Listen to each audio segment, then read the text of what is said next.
मनीषा का अंतिम संस्कार होते ही दिल्ली से आई बड़ी खबर। मनीषा की रिपोर्ट देखकर हिल गए एम्स के डॉक्टर, फंस गई हरियाणा पुलिस, मैदान में उतरे चंद्रशेखर, जिसने जिंदगी गंवाने के बाद अंतिम संस्कार के लिए भी हफ्तों का संघर्ष किया। जिस बिटिया से जीने का अधिकार छीन लिया गया, आज उसे अंतिम विदाई देने जन सैलाब उमड़ पड़ा। हरियाणा के भिवानी में मनीषा के भाई ने जब बहन को मुखाग्नि दी तो हर किसी की आंखों में आंसू थे।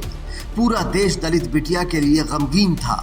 लेकिन इधर मनीषा का अंतिम संस्कार हो रहा था और उधर एम्स के डॉक्टर उसकी बॉडी से लिए सैंपल की जांच में लगे थे, क्योंकि हरियाणा और चंडीगढ़ के डॉक्टर्स ने इसे अलग ही रंग दिया था। पुलिस की नाकामी और खराब इन्वेस्टिगेशन ने केस को ऐसा उलझा दिया था कि परिवार को किसी पर विश्वास नहीं था।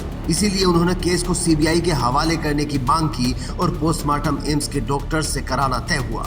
दिल्ली के डॉक्टर तीसरी बार मनीषा की बॉडी को एग्जामिन कर रहे थे, तभी एक बड़ी खबर आई जिसने सबको हिला कर रख दिया। दरअसल हरियाणा की सरकार ने हफ्तों तक परिवार की बात नहीं मानी और गांव के बाहर फोर्स लगा दी।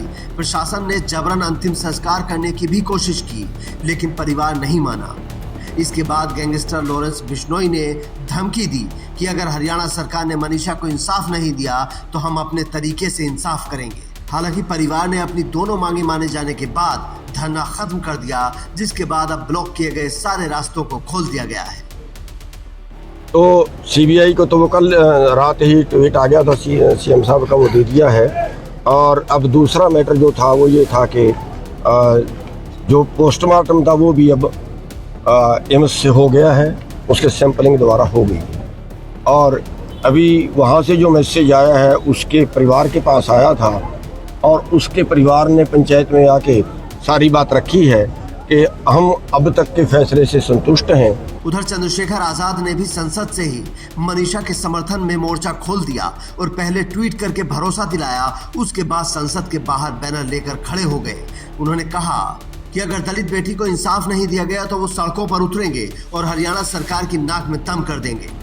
बेटियों को न्याय देने में हरियाणा की सरकार विफल हुई है, वहां बहन बेटियों की इज्जत की रक्षा करनी चाहिए। इसलिए मैं मांग करता हूं कि सीबीआई जांच का ऐलान तो हो गया है, लेकिन ये जांच किसी जज की निगरानी में होनी चाहिए। भिवानी में प्रदर्शनकारियों ने रास्ते खोल दिए हैं, लेकिन वहां इंटरनेट सेवा अभी तक बंद है। सरकार और लोग शायद कुछ दिन में मनीषा की मिस्ट्री को एक केस समझकर भूल जाएंगे, लेकिन क्या वो पिता भूल पाएंगे जिन्होंने 20 साल तक अपनी बेटी को फूल की तरह पाला? क्या वो भाई अपनी बहन की यादों को मिटा पाएगा? क्या माँ अपनी लाडली को कभी भुला पाएगी? क्या भिवानी अपनी बच्ची के दर्द से छुटकारा पा पाएगा? और सबसे बड़ी बात, क्या मनीषा की आत्मा को शांति मिल पाएगी? Bureau report, Indian news.